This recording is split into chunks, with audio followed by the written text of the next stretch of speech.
بهترین فرزند آدم، زیباترین فرزند آدم، اولین روحی که روزی میثاق خدا گفت من پروردگار شما نیستم، گفت بله پروردگار مانی، حضرت محمد مصطفی صلی الله علیه و سلم. خدا گفت حبیب محمد صلی الله علیه و سلم، میخوای که تمام کوههای مکه و مدینه رو طلا کنم، میخوای که همین زمین همشه برای تو طلا کنم. حضرت نخواستن، گفت نه، گفت چیزی که باشه در آخرت برای امتام ته. اگر حضرت میخواست تمامی همین کوه ها رو خدا طلاش میکرد. بهترین فرزند آدم بود. برای ما نصیحت کرده است که نفساتون بای گیره، نفساتون با دولت گیره. حضرت سعدی ارواحش نمبرون که در یک داستانش میبیاره، میگه گربه در وقت موش قبیدن خش شیر میگرفته. همین گربه همین وقتی موش که سر میکرده رنگ پلنگ میجهیده. همین گربه هم که باشه رنگ پلنگ تا نشانته. همین گربه را بینه پیشه که بینه در وقت زور آمدن چشمای سگ کوفته میگیره. همین که میده حکم باشه. هیچ مال پس نبیای دنیا دا. زیرا که ایمان این جوهری درون است. محبت رسول اکرم این جوهری درون است. جوهری درون در یک پله ترازو مانند ایمان، تمامی سیاره را در این پناش مانند ایمان همش بلند است. برای که ایمان به آخرت می روند. و من یستغنی، کسی که اگر خش بای گیره، چشمش سیر گیره، با وجود فقیران باشه چهرش بلند گیره، خداوند او را بای میکرده قلبش. پروردگار در داخلش یک نیروی میدادن که رنگ بای بچه ها زندگی میکرده. و من یتصبر، کسی اگر صبر کنه، در فقیری صبر کنه، در مصیبت صبر کنه. رسول اکرم گفتن رمضان ماه صبر، مکافات صبر جنت الفردوس است. قرآن حکایت میکنه جنت الفردوس. کیان امتی محمد صلی الله علیه و سلم؟ قرآن میگه یریثون الفردوس، اینها وارثای فردوسن. الحمدلله ما وارثای فردوسیم که در بین جنت، جنت الفردوس در بین عرش رحمان است. ما وارثای اویم. کسی اگر صبر کنه خدا او را در صبر یاردم میکنه. کسی اگر صبر میکرده خدا او را در صبر یاردم میکرده. حضرت بعد از او فرمودن و ما اعطا احد، یگان چی را برای شما سر ثواب، یگان چی را برای شما سر عمل و یگان چی را برای شما فایده بخش مثل صبر ندیدم. امتم صبر همیشه کنه. صبر چیزی بزرگ است. صبر نمک ایمان است. صبر نمک ایمان است. معنی صبر چه؟ لجام کردن. در بسیاری حالات آدم باید خش لجام کنه. الحمدلله صبر، نفس غنی گرفتن از همه چیزی بزرگ. همیشه کوشش کنیم از خدا طلب کنیم، همیشه دعا کنیم که خدایا ما را محتاج مخلوق نکن. اگر کردی گدای خودت کن، اگر کردی طالبنده خودت کن، اگر کردی همیشه سرخم خودت کن. غیر خودت در کسی گردن فراوردن در طبیعت ما نمیبرداره. این دنیا نه که به این نمیشوه. میگه خوشا به حال انسان هایی که این تعلیمات رسول اکرم فهمند صلی الله علیه و سلم. امیرالمومنین فاروق اعظم پرسیدن که حضرت یگان کسی اختم بزرگ دیدگی در زندگیتون؟ گفت بله دیدم. گفت کی؟ گفت در زمان خلافتون. گفت کجا ده؟ گفت مدینه منوره ده. گفت کیای او؟ گفت بازاری حمال ها، گروزچیکا. گفت چیکار میکردن؟ گفت حمالی میکردن، بار میکشیدن. یک روزی خلافتون بود که خلیفه تماشا کردم میرفتم که من نمیشناختن، یکی شناختن. من دیدم که در بازاری همون بارکشا همشان شیشتیان.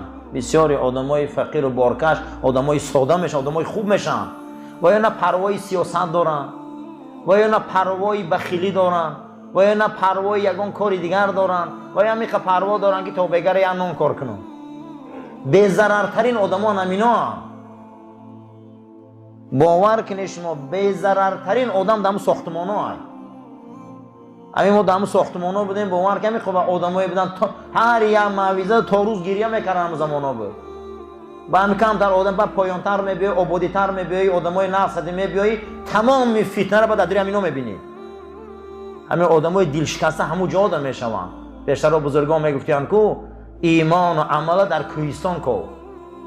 اما آدمای کمتر با همین روشنی و همین پیشروی دورتر باشند، همه گیره میکنن برای کمتر یک امر معروف. همه دلای صاف دارن، همه عشق علاقه دارن. و میگه دور آمدم بینشان در شیشتم که همشان استادگی. کمی قدشان صحبت کردم، بیرون برآمدم، در بینشان یک تاش با خرابینه با همین کیسه میگه انداختم، 3 تنگه طلا بود، در کف دستش پرتافتم. بعد رفتم میگه حضرونی بازار خبر گرفتم، در زمان خلافتم بیرون میبرآمدم که سیله از حمال ها، همین باربردارا، گروسچیکا جمع شدیان و بینشان جنجال دارن. پیش میرن میگه اما همه ضعیفتر و فقیرترشان همو بیچاره با رفته همین 3 تنگه طلا را در صرافخانه در ولی و تا معده کرده آورده با همه تقسیم داره. و پیش آمدن گفتم آخه تو خود نانی خوردن نداری، تنه در لباس نداری، من برای تو دادم این 3 تنگه را که تو 3 ماه زندگی تا گذرونی. یا تنگه چی با بین اختان تقسیم میکنی؟ اینا این هدیه خودت بود. گو امیر المومنین نوری چشم، رحمت برای حرمت ما قبول داریم، خدا خیر قبول کنه او. اما یک روز ما در حضور رسول اکرم شده بودیم، همین گروه همین بارکشا، ما همون زمان صحاباییم. حضرت گفت که روز قیامت من دعا میکنم که خداوند من در بین فقیرای صبر کننده قرار دهد و شفاعت من اول برای مردمی فقیر صبر کننده رسه. من این دولت گو به 3 تنگی تو نمیفروشم، ما همینا رو تقسیم میکنم. من همون حدیث ایمان دارم، میخواهم که فردا در جنت در مجلس ما باشه رسول اکرم و همون ای خودم بالا دانستم که یک فقیری که صبر میکنه در راه شریعت، طاقت میکنه، روز میشه و امیرالمومنین گریان میکنه. روز میشه و امیرالمومنین میگه که من خودم بزرگ دیدم. روز میشه و امیرالمومنین در حیبت او میترسه. اینه بینن که انسان وقتی صبر پیشه میکنه در راهش، طاقت پیشه میکنه در راهش، وقتی در راهش استواره میدانه که آخرت همین خیلی روزه، بین که امیرالمومنین روز او را وصف میکنه، گریه میکنه که من خودم همو را بالا دانستم. روز حاتمی تای 1000 شتر میکشه برای بزرگای عرب که احسان خره مردم خیر و فاتحه خوانند. بعد از اون میگه بیرون برآمدم به صحرا رفتم، خارکنی را دیدم که دستاش در درون خون ای خارها و خار جمع میکنه و خار در بازاری یمن آورده، یک روایت یا در بازاری لخم آورده میفروشه عراق. بعد از او حاجت چمه برآورد میشناختمش، گفتم خارکن امروز حاتمی تای 100 شتر کشته برای بزرگای عرب نام داده، چرا ترا نمیبینم که در دسترخوانی او بخوری و آشامی و راحت کنی؟ میگه سر برداشت و گفت همین یک درزه خاری را میبرم در بازار میفروشم 4 تنگه به از حکمت حاتمه. حاتم میگه از فرامدم و یک عمر همین گونه جوان مرد به همت شیخون بالا دانستم که خارکنیش ای حاتم بالا میدونه. ابو سعید خدری صحابه رسول اکرم صلی الله علیه و سلم فرمودند که مردمان از مدینه منوره آمدن از پیغمبر خدا حاجت پرسیدن، حضرت دادشانه. بعد از او با آمدن حضرت دادشانه، بعد از او با آمدن حضرت دادشانه. پیش پیغمبر دیگه هیچ چیز نمون.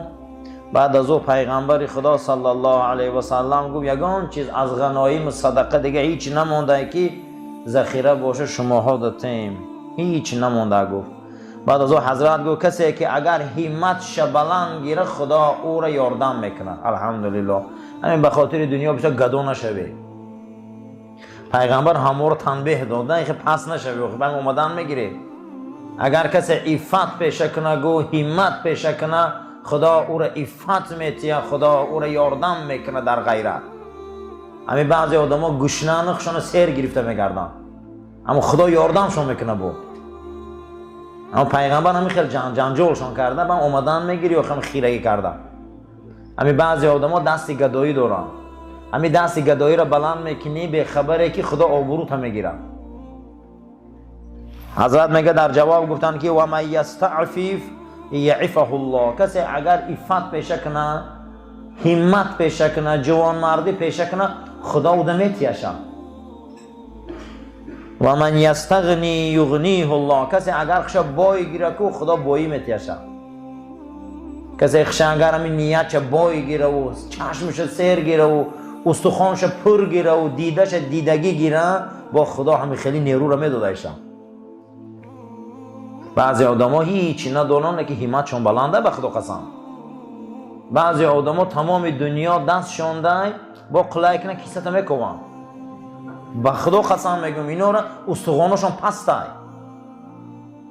تارتنک باری در 10 جا دام ماندگین با همین روز ممکن شد تا همین روز فکر میکنه که با یکجا پگه پول یابیم. برای همین چی باید استخوانشون پسته یا خیر. ای خدا طلب کردن در کنه، خدا استخوان تا سیر کنه، خدا چشم تا سیر کنه، خدا چیزی تا سیر کنه.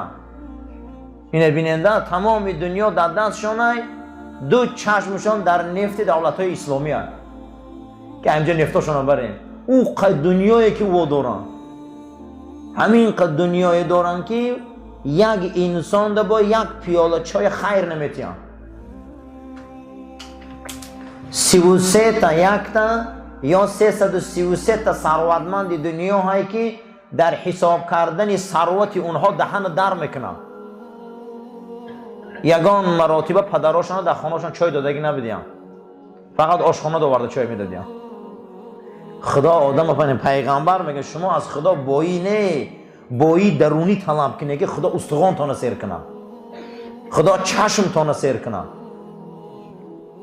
باور کنه بسیار اینا رو ثروتاشون در ثروتا ده حساب کردن بایگری اینا ده دهن در میکنن، نه که اگر با بینن یگانجا کمتر آواده با همونجا هم دویده میگیرن، نمیدونن چیکار کنن. چی با سبب چیه؟ میگه این چشمی تنگ دنیا دارا یا قناعت پر کند یا خاک گور. همین چشم مایده حکه این دنیا داره اینه که تنگ که همین میخوان که همین تمام همین سیاره در درین همین باشه، انا میخوام میفروشم. اگه حضرت سعدی ارواح شما رو با تربیت خوب منمیت در این رمضان با خدا جاش به ایش کنه وصل میکنیم که اگر این چشم یا قناعت میکنی سیر میشی، صبر میکنی، یا چی؟ یا خاک گور سیرش میکنه. و اما من اعطا و اتقا و صدق بالحسنا، این افطار تیار خدا میگه من ایمان میتیم که میگن رسول الله حقه. کدام وقت ما از شک خلاص میخوردیم؟ کدام وقت ما ایمانی به قیامت پیدا میکردیم؟ کدام وقت ما میگیم که رسول الله حقه، دین حقه، قیامت حقه، همش حقه؟ خدا میگه تا احسان نکنی نمیتیم تو نیرم. میته یچی میته میگه احسان میکنی، خیر میکنی، ای پستی مردگی کسافتی میبروی. میته میگه یچی با من شما ده چی میکنم؟ و صدق بالحسنا. شما میخزه میگه حقی آینده ما روشنه، حقی. این وقتی این خیل کشید میگه فسنیسره للیسرا، این آدم رو میگه این هفتهشانه ای هفتهشان زور میکنم، این ماهشانه ای ماهشان زور میکنم. همین خدا میکنه یا نه؟ مرده نشوه، پس نشوه، گوش نچش نشوه. وعده داده است که این روزتانه ای روزتان خوب میکنم. شما میگه کنی همین کاره، همین بین آدمای میدادگی رو بینه که چقدر دولتاشون زیاده، همین آدمای دستکشا رو بینه که چقدر دولتاشون زیاده. فسنیسره لیلیسرا، من میگم من این ماهتانه ای ماهتان زور میکنم، این سالتانه این سالتان زور میکنم. و اما من بخیل و استغنا، آدما میگه بخیلی پستی میکنن، خیال میکنن میگه و استغنا بای میشیم. نه والله هیچی نمیشی، هیچی نمیشه قسم به خدا. و در نظر خودت میتوهمو استغنا. بعد از اون میگه وقتی پستی میکنن، بخیلی میکنن، مردگی میکنن. من نمیبینده در همین ما دارنده های داریم که خیلی خوبن، یگان کاسه افطار برای رمضانی ندارم.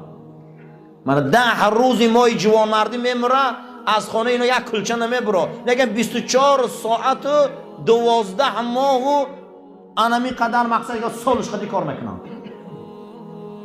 برای کی میکنه موقع مینا و برای کی کرده اینا را و بعد مردن با ترکه بده یک سوزن بین وارثا با تقسیم میکنن. یا سوزن اگر یک سوزن تقسیم نکرده منعم مرده خیر احسان هیچ قبول نمیشه. و اما من بخیل و استغنا، اینا میگه بخیلی مردگی میکنن، خیال میکنن ما بای میشیم. میگه و کذب بالحسنا، من میگه بر رهاشون میکنن میگن دروغ ای ثواب. دیدی ریشش ای کجا بوده؟ باور نمیکنه قیامت ده، باور نمیکنه میگه رسولی من ده، باور نمیکنه ریشش ای چای بخیلی پستی. فسنیسره للعسرا، این هفته شون میگه ای هفته شون بد میکنن، این ماه شون ای ماه بد میکنن. بعد تماشا کنه اینا میلیوناشون دیگه آدم خورده میرن، میلیوناشون در دست دیگه آدم مونده میره و یا میمرن میلیون سوماشون در دست انموهای سری جنازه ویده جنجال اگه پولی مرابطی هم تا میمونه میره. فسنیسره للعسرا، شما میگه حساب نمیکنی کارو را، شما عمر حساب نمیکنی. خلیفه هامون چگونه بودن؟ سلطان صلاح الدین ایوبی جهان مسیحیت لرزان، هم خیلی لرزان، کرلی کبیر به زانو آورد. شبا میخیسین یتیما و بیوزنا که یک دانه نان بالاشی قمس کرده دهنی در کسی مونده نمیدونن اکیه. همون روزی که سلطان میمره این عملا میمره. وقتی مردشوا روایت میکنن که کرتش برو آوردن 2 پیبند سیاه میگه در کفساش بوده، همیشه تا روز یتیم خانه ها و صغیره و بیوزنا در نان میداده، کسی نمیشناخته که ایوبی بوده. و یا به این دعاها مسیحیت لرزاندن. شکر خدا امروز ما دارنده هایی داریم که ای قارون زورن، ولی سلطان صلاح الدین موندگی ای قارون زورن، لیکن هیچ به هر حیمت های پس دارن، بسیار پس، استخوان های گشنه. و یا اون خیل بدن که مسیحیت لرزاندن، اما اینا غلام مسیحیان. اللهم لك صمت و بك آمنت و علیک توکلت و علی رزقک افطرت. آمین یا رب العالمین.